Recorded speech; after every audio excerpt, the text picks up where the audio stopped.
And it's funny because their only ground for calling carbon dioxide a pollutant is that it's a greenhouse gas that contributes to global warming. Okay, well, I agree with that, but that doesn't mean it's That doesn't mean it's pollution, because pollution refers to something being toxic, like carbon monoxide or uh, Yeah, sulfur. yeah. Yeah, and Those it's are the funny because go ahead. Oh, Chris, you're hitting it. Those are the bad ones. Carbon monoxide doesn't help anybody. Yeah, Methane gas up in the atmosphere doesn't help, and people are doing things to try and capture more methane. That's what we should be drilling down yeah. on.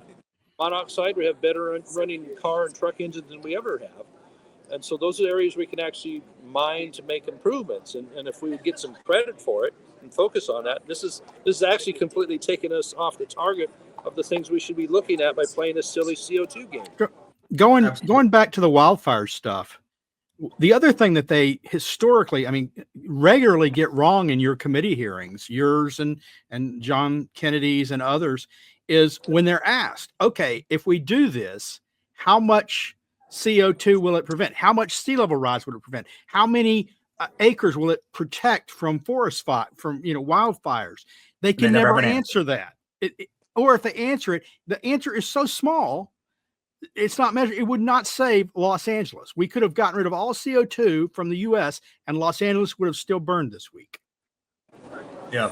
Great point, because they cannot point to a good stat on or what it costs. I've seen Senator John Kennedy also asking, well, what's the price on that? And they had some poor young man on there who was just getting rear end kicked on, how many trillions on that. And another panelist only one time said, well, we just have to get our act together. Like, well, that's not an answer, And so we need real answers to make real decisions, because what we do affects lives of all Americans and others around the world, and it costs. These are $1 trillion decisions on that, and so we shouldn't just make them willy nilly because it feels good. And so everybody appreciates real science, Go ahead. Or they say it shows leadership. Oh, we're showing leadership by doing this, even if it has no effect. Yeah, that's an important point that you made, Doug. Because I'm like Anthony, I have a meteorology background. I'm graduating in May with my atmospheric science degree, and as I pointed out on Twitter or X or whatever you want to call it, bad science. Legislators need to be informed with good science, because junk science leads to bad policy decisions that hurt millions of people. And we need to have our legislators, people, especially on the conservative side of things, people that are trying to be on maybe team reality, they need to be informed with good science. Ron DeSantis at a press conference, and he cited something that I posted, and it's good to see that you follow people like Anthony and are getting informed, because we need to have people that actually have teeth in this fight and fight back against some of the net zero stuff. This kind of, as a scientist, seeing the media and Democratic politicians that pin every weather event on climate change, it's really intellectually lazy, and it does nothing to help solve the problem. They just want to they just think that spending money on decarbonization efforts is going to make everything, willy-nilly, great sunshine and rainbows. It's absurd. But it becomes standard operating procedure for them to just blame every weather event on it. And they maintain that Republicans want to protect big oil's profits, and they want to hold them liable for their climate inaction.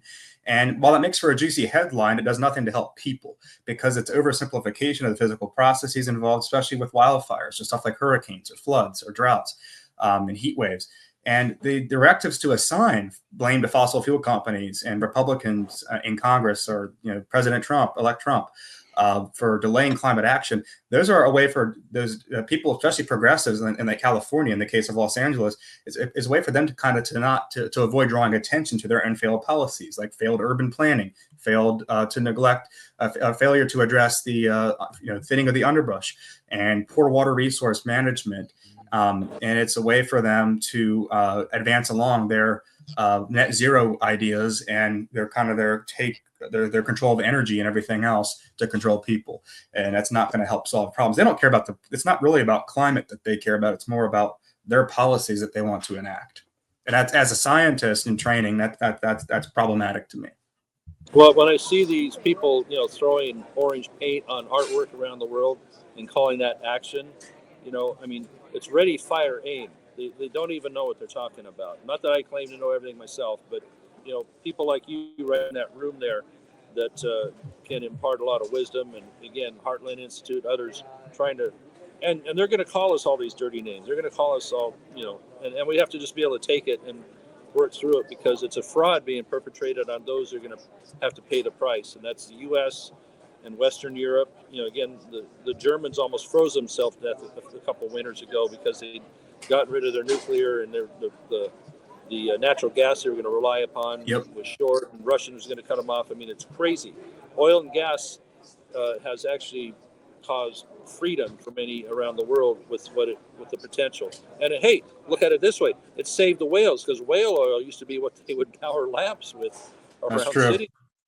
And so it's not going to go away anytime soon. And Biden is just naive to think that we're going to have this gone in 10.